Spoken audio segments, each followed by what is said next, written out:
I grew up in Columbus, Ohio, in a quiet suburban neighborhood where winters were mild and the loudest sound you could hear was the hum of the heater through the vents. But that winter was different. My parents, Lydia and Marcus, decided that we should go on a family camping trip to the San Juan Mountains in Colorado. They said we needed a change of scenery, some time away from the city and screens. My younger sister, Rose, was thrilled. She had always been the favorite, the one who could do no wrong in their eyes. I, on the other hand, went along mostly out of habit, not excitement. I didn't know that the trip would change everything: my family, my trust, and even my life. The drive west took 2 days. My father's old SUV hummed along the endless highways, the radio playing low jazz that seemed to fill the silence that no one wanted to break. I remember the smell of coffee and the crinkle of fast food wrappers and the way the land began to lift into mountains as we crossed into Colorado. Rose spent most of the trip snapping pictures of herself and posting them online, while my parents whispered about something I couldn't quite catch. When I asked what they were talking about, they smiled too quickly and said, "Just plans for the camp setup." By the time we reached the campsite, the sun was melting into the horizon, painting the peaks in orange and violet. The air was sharp and dry, the kind that burned your lungs when you breathed too fast. We pitched our tent near a small clearing surrounded by tall pine trees. A narrow stream cut through the snow a few yards away, its surface thinly frozen. The stars came out early, scattered and bright, like someone had thrown silver dust across the black sky. I had never seen stars like that before. In Ohio, the sky was always too clouded with city light. For a brief moment, I felt peace, cold, quiet peace. The next morning, I woke to the sound of boots crunching outside the tent. When I peeked out, I saw my parents standing a few yards away, facing each other, their hands moving in quick gestures. They weren't pointing at anything or adjusting the gear. It looked like they were talking in signs, their faces tight with concentration. When I stepped out and asked what they were doing, they stopped abruptly. My mother smiled, that too smooth smile that never reached her eyes, and said, "Just deciding where to hike today, honey." My father added, "You stay here and get the fire going. We'll take a short walk up the ridge." Something about the way they said it didn't sit right with me. Their voices were gentle, but their eyes avoided mine. Rose was still asleep, curled up in her bright pink sleeping bag, her phone clutched in her hand like a treasure. I thought about waking her, but decided against it. Maybe I was just being paranoid. Maybe my parents really did just want to walk. They left, and the forest swallowed them. I remember sitting by the fire pit, stirring the embers and feeling a strange stillness in the air. Even the birds had gone quiet. A faint wind came down from the mountain, carrying a deep, muffled sound, like thunder far away, but heavier. I stood up and turned toward the slope, shading my eyes. At first, I couldn't tell what I was looking at. The white of the mountain seemed to shift, like it was alive. Then I realized the snow itself was moving. A rumble built in my chest, and before I could even scream, the world exploded into sound and motion. The avalanche came down in a roaring wall, the kind of power that erases everything in its path. Snow, ice, and rock tore through the valley, ripping trees out of the ground. I tried to run, but my boots sank deep, and before I could take 2 steps, something slammed into me. A log, a gust, I couldn't tell, and I was thrown into a swirl of white. I hit the ground hard, rolled, and felt snow press over me like a living thing. The world went silent. There was no sound, no air, no light, only the heavy weight of the snow above me. I tried to move, but the cold was crushing, my chest tight with panic. I couldn't tell which way was up. My breath fogged in front of my face, forming a tiny pocket of warmth that began to shrink. I thought, this is how it feels to die. My mind went blank, except for one clear memory. Grandpa Arthur's voice, calm and steady, telling me when I was a child, "If you ever get lost, keep still and listen. The world will tell you where to go." So I listened. Faintly, I heard dripping water somewhere above me. I used my hands to dig toward the sound, slow and steady. The snow fought back, but I didn't stop. My arms burned, My fingers went numb, and my heartbeat felt like thunder in my ears. When the first sliver of light appeared, it felt like waking up. I pushed harder, and suddenly the snow gave way. I pulled myself out, gasping, the air slicing into my lungs. Everything was gone. The tent, the stove, the bags buried or shattered. The mountain looked scraped clean, its surface smooth and new, as if nothing had ever stood there. I called out, "Mom? Dad?" But the sound bounced back, hollow and small. I yelled again, louder this time, but there was no answer, no movement, no footprints. Just silence. I don't remember how long I wandered. The sun had sunk behind the peaks, and a pink haze hung over the snow. I followed the narrow creek downhill, hoping it would lead me to a road. My legs felt like glass, my lips cracked from the cold. I stumbled often, each fall stealing more of my strength. My thoughts began to blur, but one kept circling back. Why had my parents walked away right before the avalanche? Why had they smiled like that? By the time I reached the edge of a plowed road, the stars were out again, faint and far away. A red pickup truck came around the bend, its headlights blinding in the snow. I waved weakly, half expecting it to pass by, but it slowed and stopped. The driver jumped out, a man with a gray beard and kind eyes. "Good God," he said. "Are you all right?" "I think so," I managed to whisper. My voice cracked. He wrapped a blanket around me, helped me into the warm cab, and handed me a thermos of coffee. His name was Noah Green, a local who worked as a maintenance driver for the county. As the truck rumbled toward Ouray, he told me I was lucky. An avalanche that size could bury a house, let alone a camp. I nodded, too tired to speak. The warmth of the heater made my body ache, as feeling returned to my fingers. When we reached the small clinic, Noah told the nurse my name and waited until I was inside before he drove off.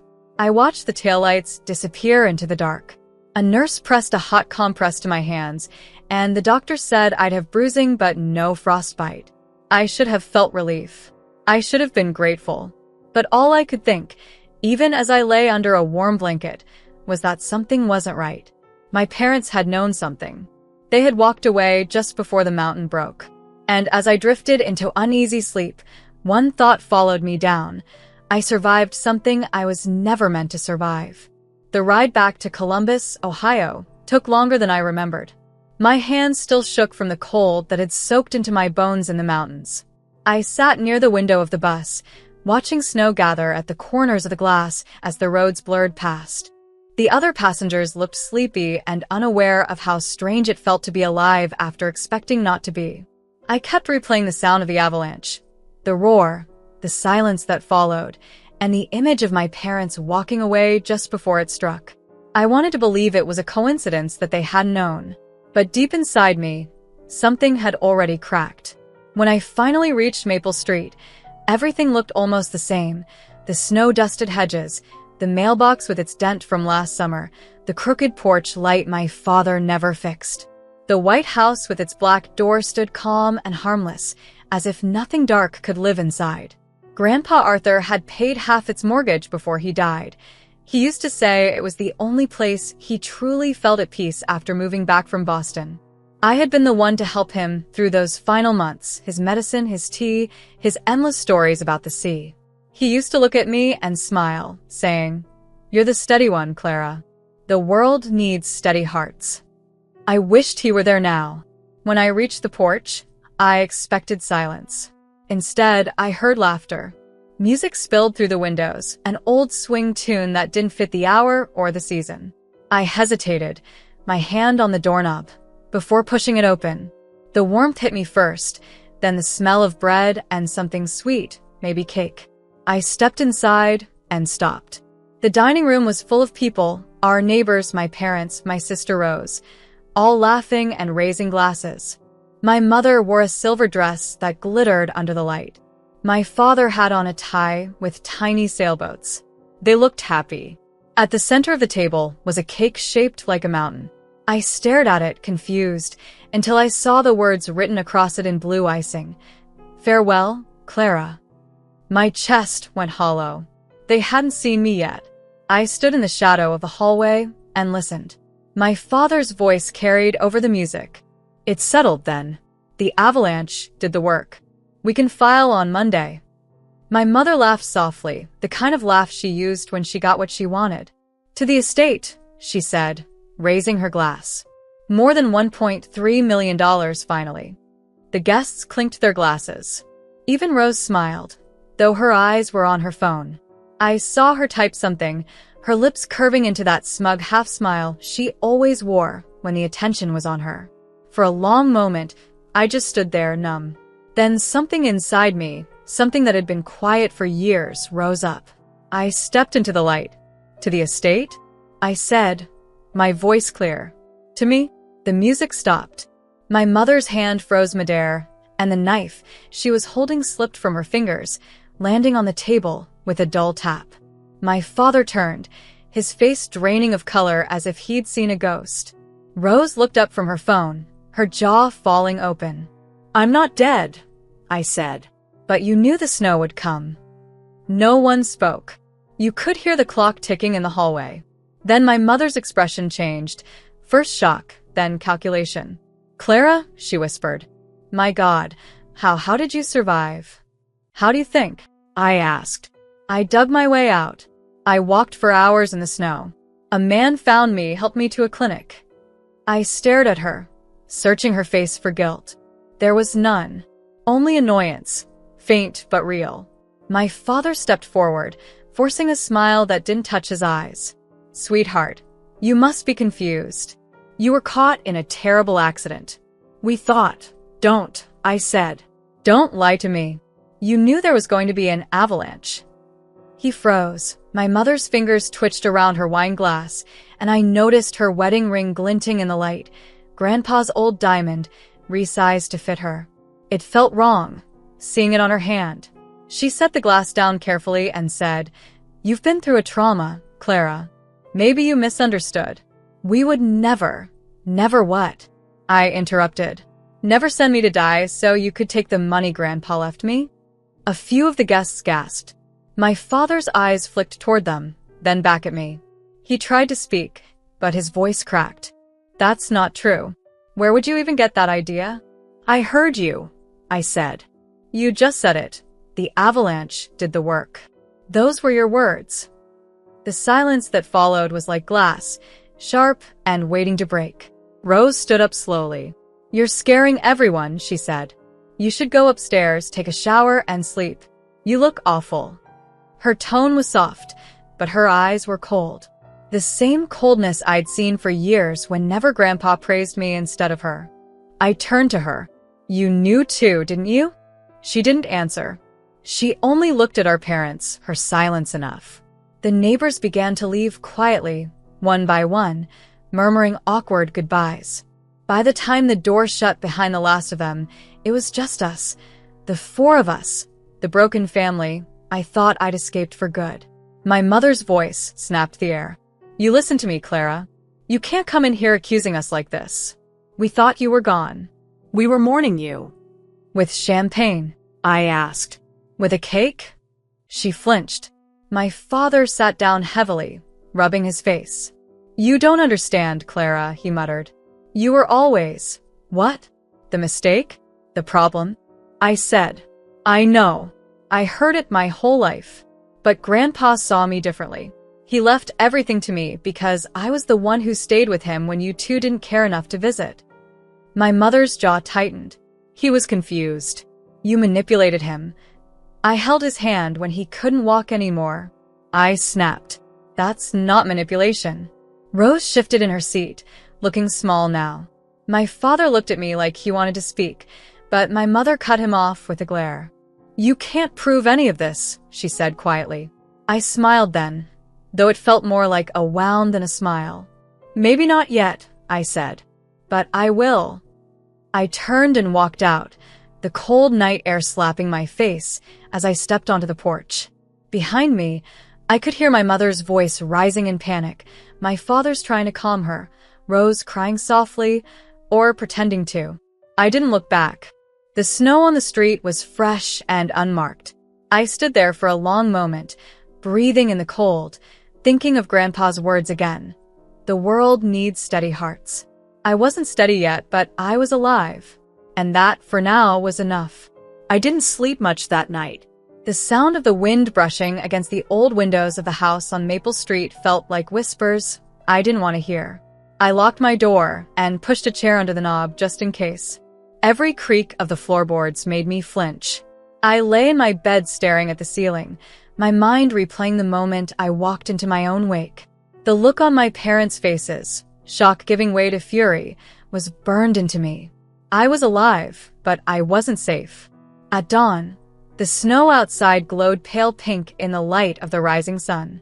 I packed a small bag, moving quietly so no one would wake. I didn't want another confrontation. I tucked Grandpa Arthur's pocket watch, one of the few things they hadn't taken, into my coat pocket. It was heavy and cool against my palm, a reminder of the man who had loved me when no one else did. Then I slipped out the back door, the one that opened onto the narrow alley behind the house, and began to walk. 2 blocks away stood the office of Fiona Clark, a lawyer who had been a close friend of Grandpa's. She was in her early 50s, with silver-streaked hair tied neatly at her neck and eyes that looked as if they'd already seen the worst the world could offer. Her office smelled faintly of lemon polish and old books. When I arrived, shivering and pale, she didn't ask questions right away. She just handed me a cup of coffee and said softly, "Start from the beginning." I told her everything. The camping trip, the avalanche, waking up buried in snow, finding the house full of laughter and champagne.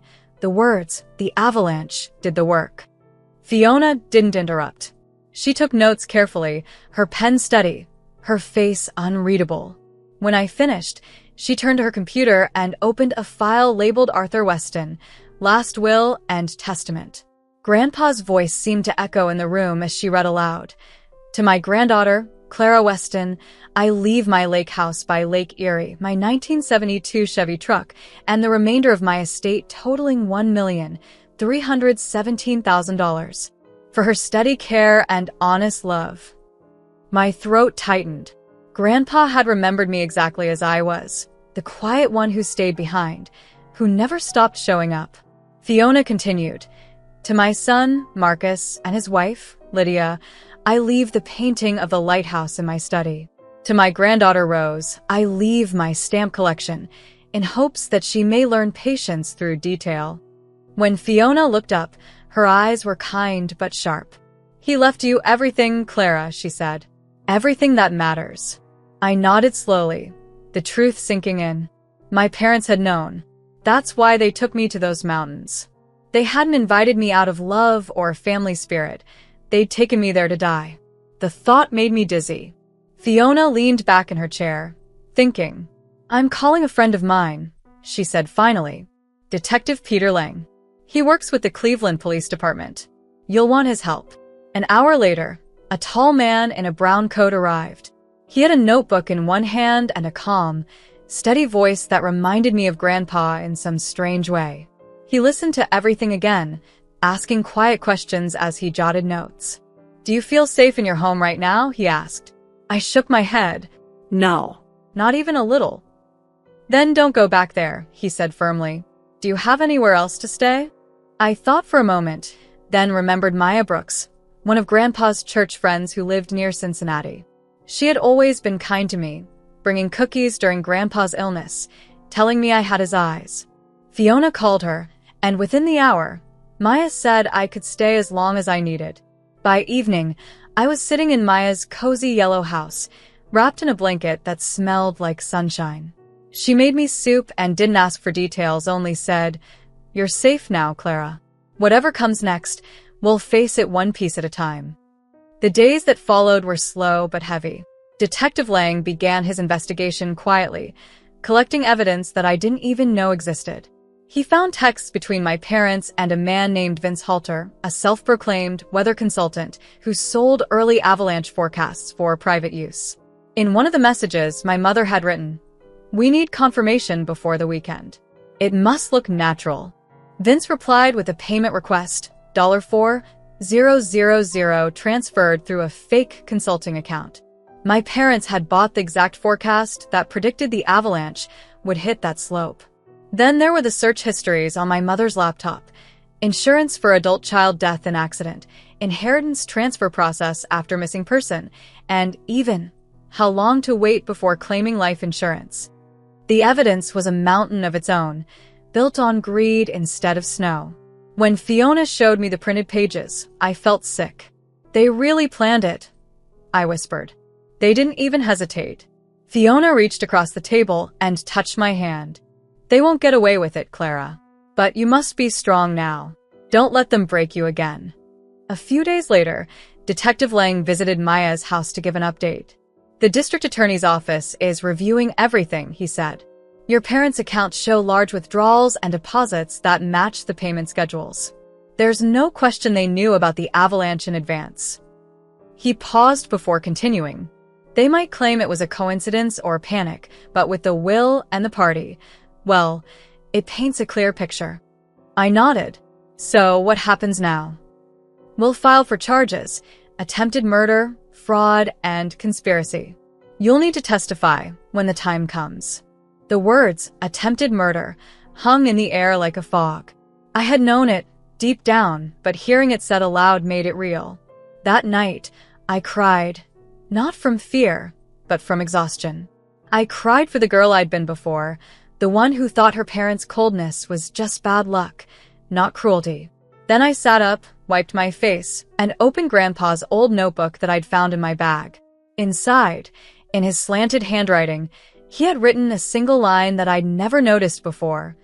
"People reveal themselves most clearly in what they think they hide." Over the next week, I found a strange rhythm in Maya's quiet neighborhood.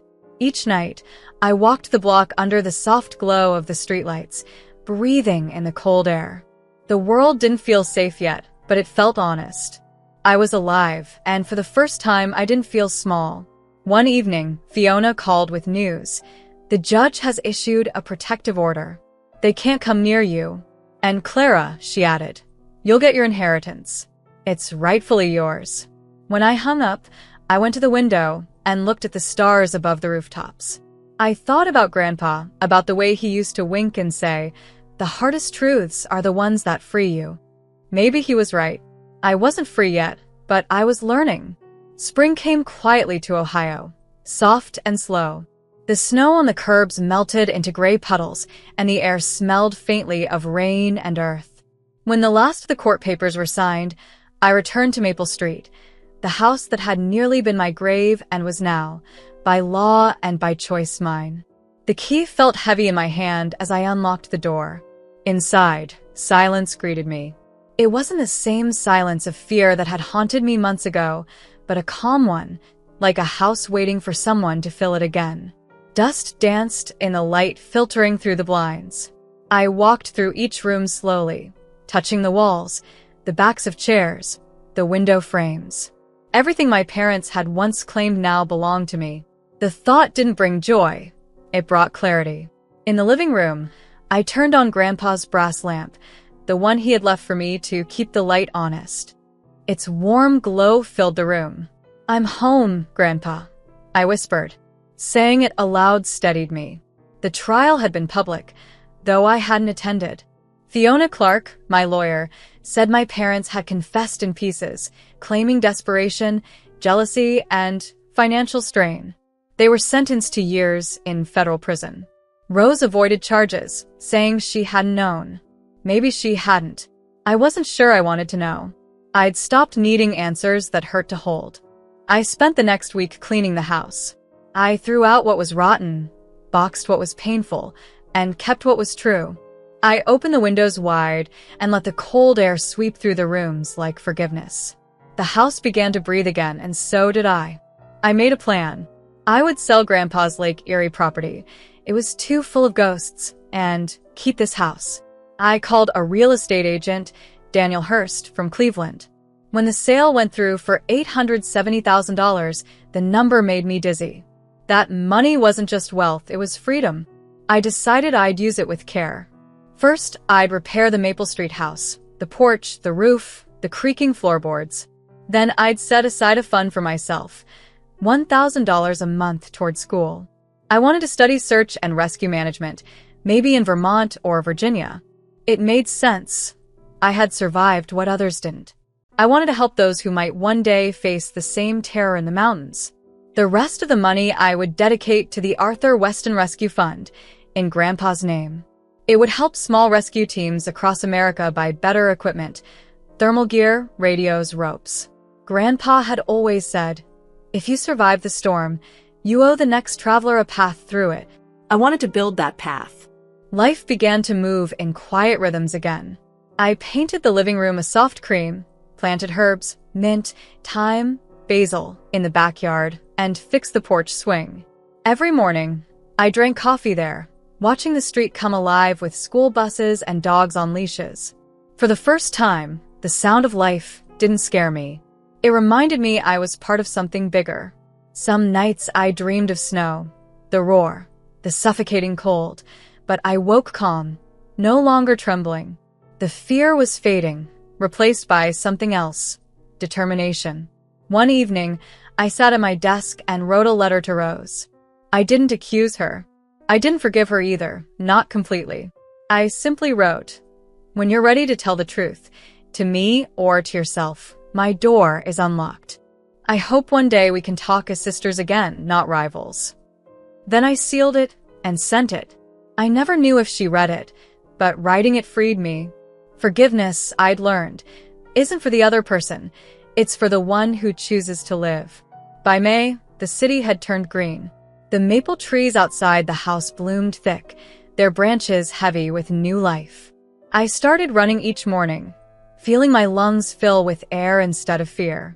Fiona came by one weekend with coffee and told me the last of the estate papers had cleared. "It's all yours now, Clara," she said with a smile. "Every dollar, every piece of land, every right to your future." That night, I couldn't sleep. Not from worry, but from possibility. I pulled out a blank notebook and began drawing a map, not of places, but of my plans. Each line stood for a goal: education, courage, kindness, and independence. I drew the borders in pencil first, then traced them in ink, solid and sure. A week later, I took my first trip alone, to Cape Cod. I'd dreamed of it since Grandpa told me about his years in Boston, about the sea that could heal if you listened long enough. I walked the quiet beaches at dawn, the wind cold against my face, the ocean murmuring its endless rhythm. A couple nearby spoke softly about Europe, about trains through France and summers in Italy. Their laughter floated across the waves. I smiled. Behind me stretched all of America, wide and fierce. The roads, the towns, the mountains that had nearly ended me, but had instead made me unbreakable. Standing there, I realized something simple and true. My story wasn't about loss, or betrayal, or even survival. It was about choice. About who I decided to become after the avalanche, after the lies, after the silence. I had chosen life. I had chosen light. When I returned to Ohio, I hung a single photo of Grandpa above the fireplace. Beneath it, I wrote on a slip of paper, "This house stands for what they tried to destroy, but couldn't." Sometimes I still hear the echo of snow in my dreams, the rush of it closing in. But I always wake up warm, the morning light spilling across my bed, and I remind myself, I made it. I am no longer the girl they wanted gone. I am the woman who walked out of the storm, who built her own home, her own map, her own name, and that is enough.